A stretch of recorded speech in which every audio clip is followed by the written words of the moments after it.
The Meridian manufacturing plant sprawled across 12 acres on the eastern edge of the city, where the streetlights ended and the industrial district began.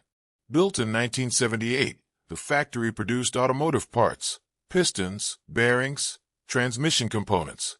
3 shifts ran around the clock during peak season, but in March, with contracts slowing, the night shift had been reduced to a skeleton crew: 3 machine operators, 1 supervisor, and 2 security guards.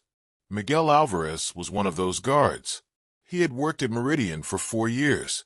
Before that, he'd done private security at shopping malls and office buildings.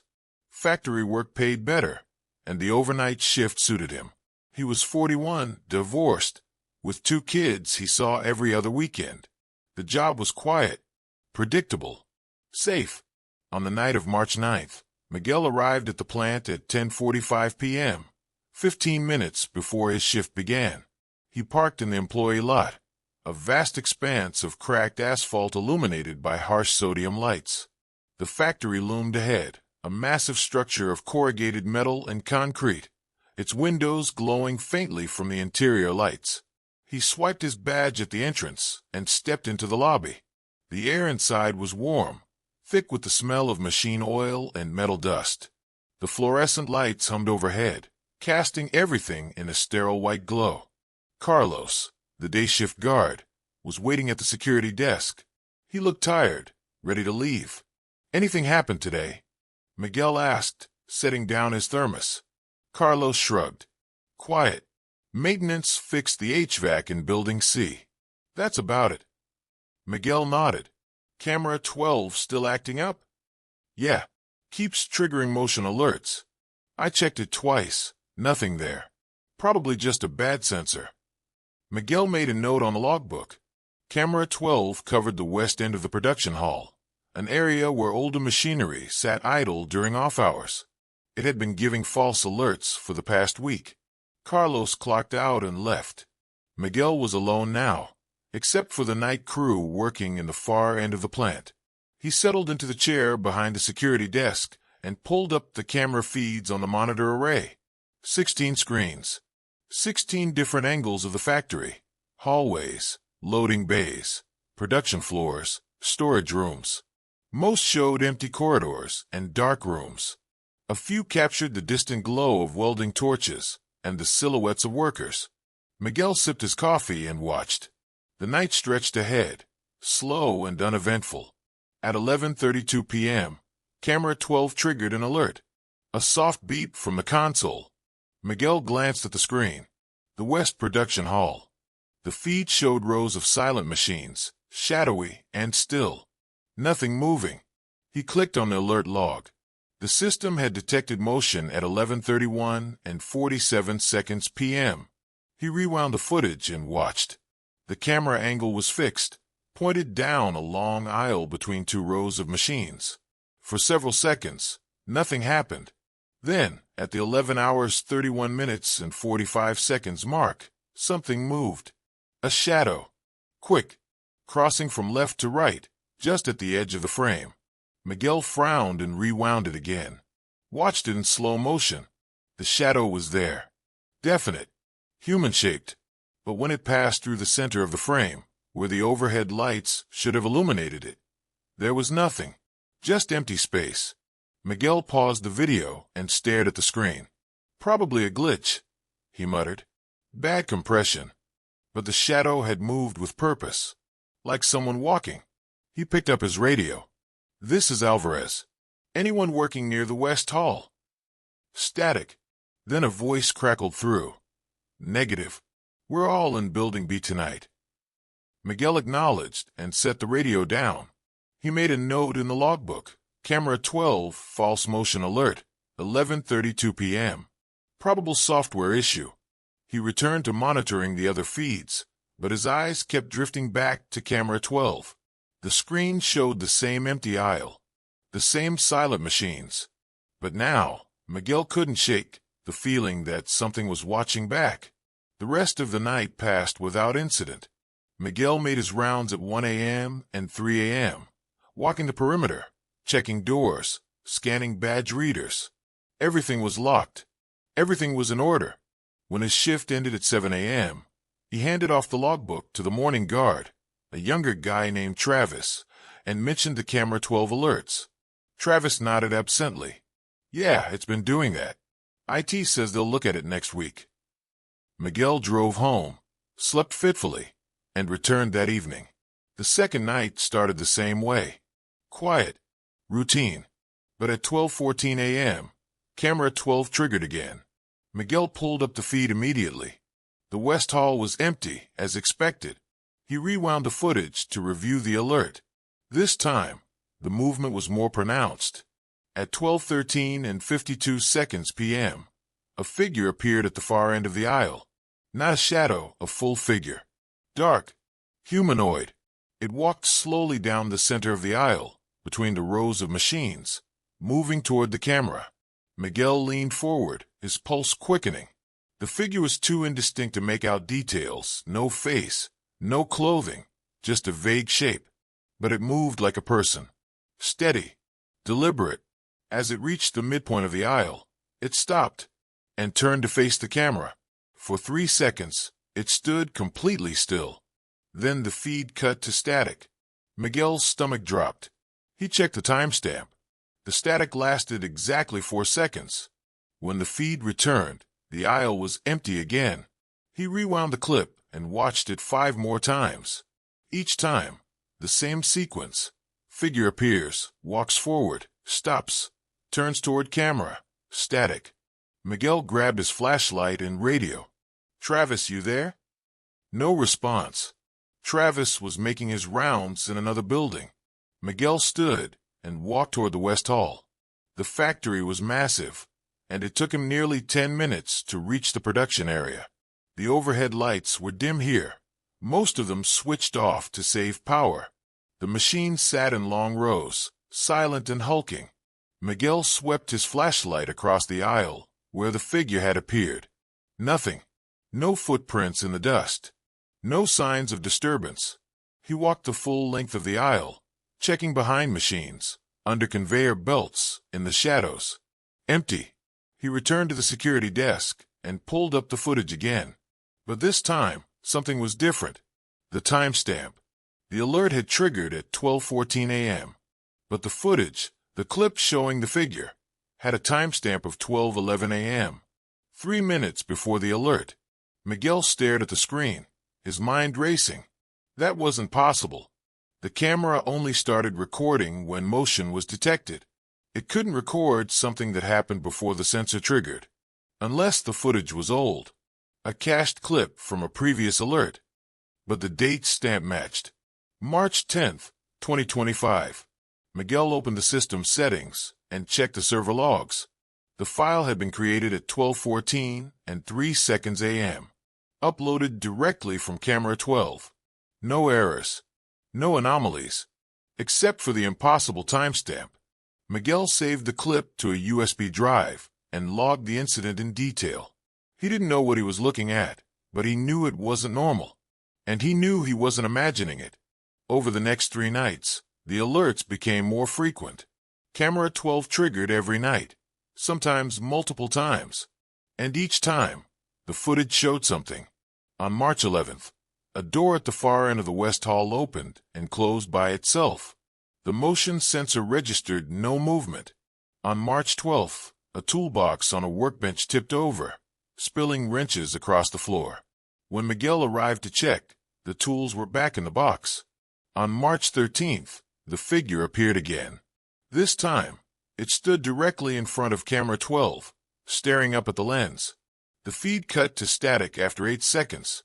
Miguel documented everything. He took photos, saved video clips, and filled pages of notes in a personal notebook he kept separate from the official logbook. He also started digging into the factory's history. In the employee break room, there was a bulletin board with old photos from Meridian's early years, black and white images of workers, ribbon-cutting ceremonies, the original factory floor. Miguel studied the photos, looking for anything that might explain what he was seeing. He found something. In a photo dated 1983, a group of workers stood in front of the West Production Hall. The machinery in the background looked different. older models, now long retired. But the location was unmistakable. It was the same aisle captured by camera 12. At the bottom of the photo, a handwritten caption read, "West Hall Crew, 1983. In memory of J. Ruiz." Miguel took a photo of the caption with his phone and searched the name online. He found a brief mention in a local newspaper archive. Factory worker dies in machinery accident, June 1983. The article was short. Jamie Ruiz, age 29, had been killed when a hydraulic press malfunctioned during a night shift. The incident had been ruled an accident. Safety protocols were updated. The family received a settlement, and the West Hall had been partially shut down for renovations shortly after. Miguel read the article 3 times, his unease growing. The accident had happened in the exact location where the figure kept appearing. That night, he reviewed the footage again, focusing on the figure's movements. The way it walked, the way it stopped and turned. It wasn't random.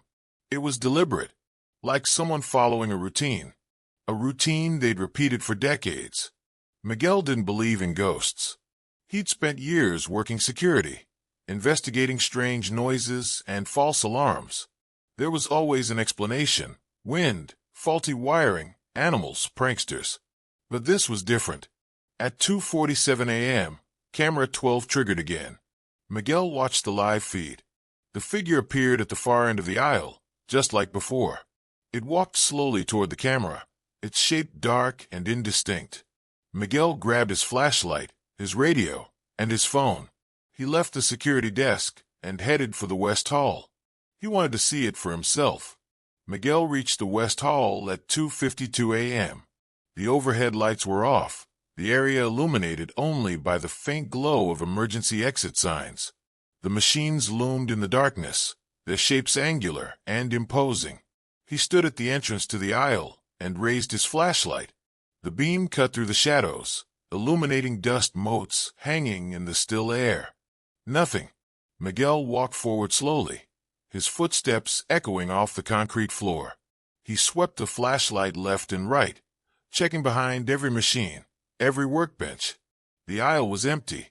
He reached the spot where the figure had stood in the footage, the exact center of the aisle, directly beneath camera 12.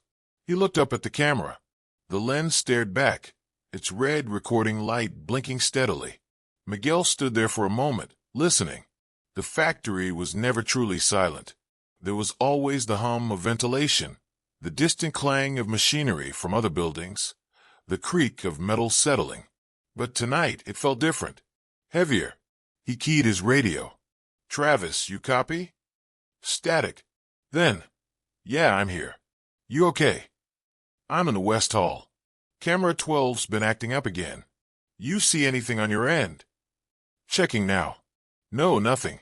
Feed looks clear." Miguel frowned. He was standing directly in front of the camera. Travis should be able to see him. "Travis, you sure? I'm right in the middle of the aisle." A pause. "Miguel, I'm looking at the feed right now. The aisle's empty." Miguel felt a chill run down his spine. He waved his flashlight at the camera. "You see that?" "See what?"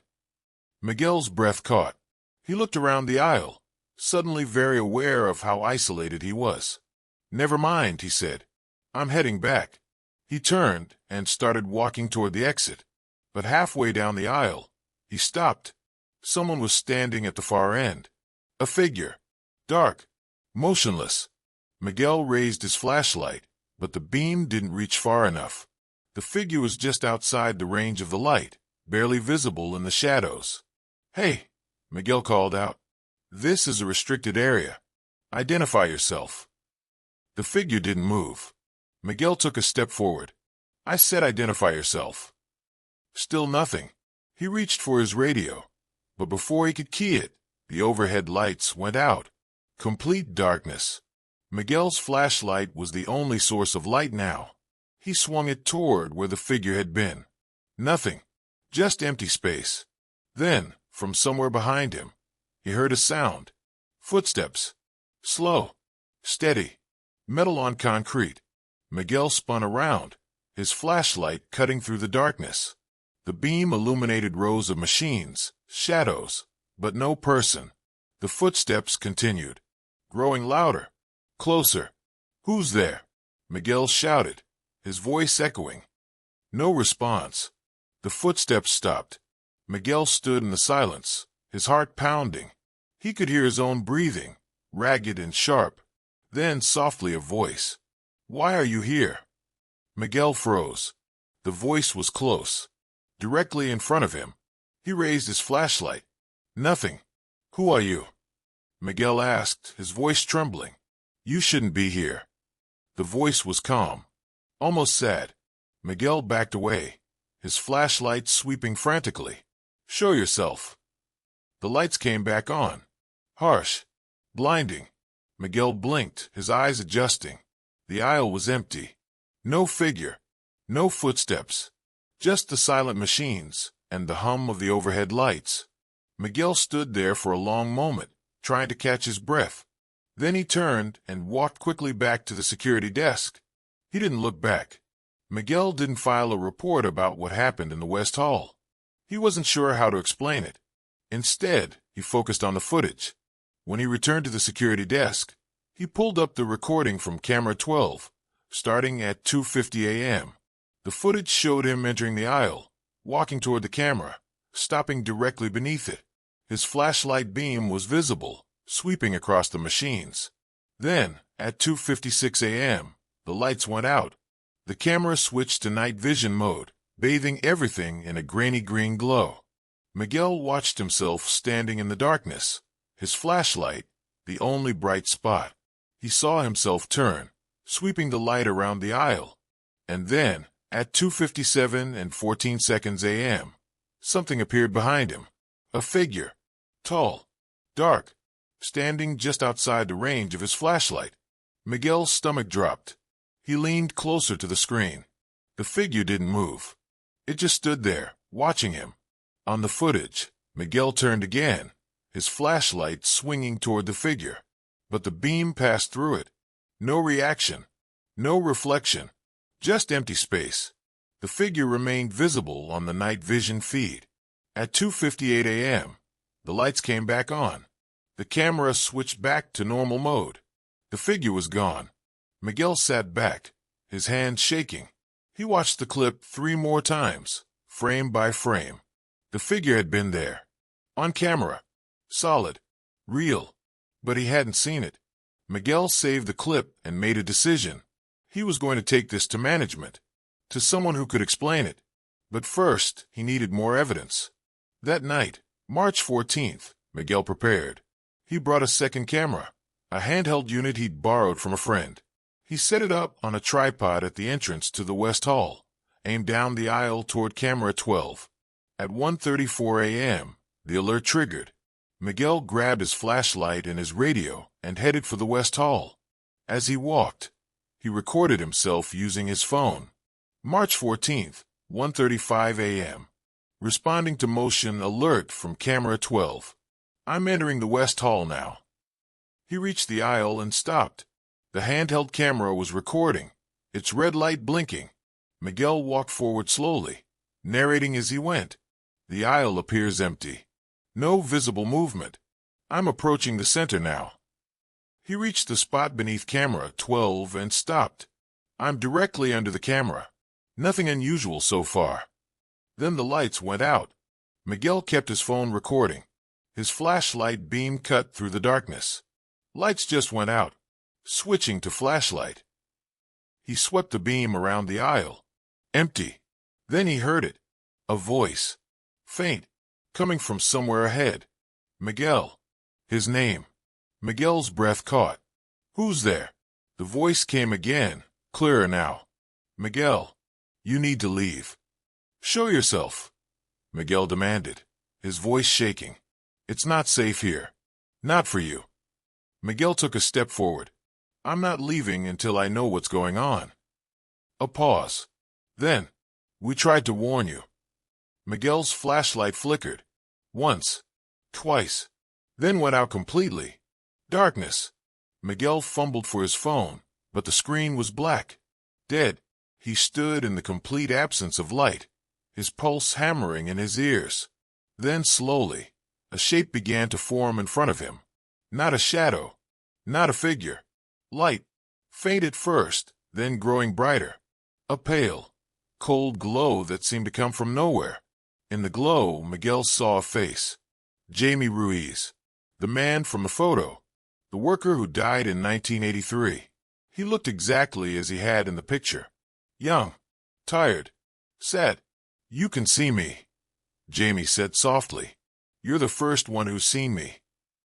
Miguel couldn't speak, couldn't move. "I've been here a long time," Jamie continued. "Trapped, repeating the same night, over and over.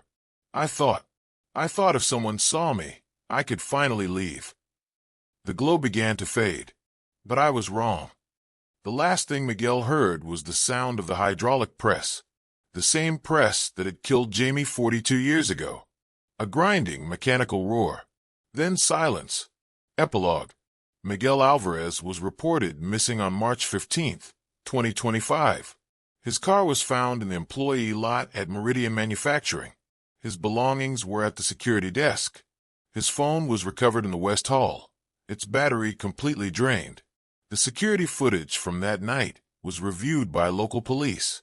Camera 12 captured Miguel entering the aisle at 1:36 a.m. He walked to the center, stopped, and appeared to speak to someone off camera. His flashlight went out at 1:38 a.m. The night vision feed showed him standing in the darkness for approximately 47 seconds. Then he turned, as if listening to something, and walked toward the far end of the aisle. His flashlight fell to the floor at 1:39 and 22 seconds a.m.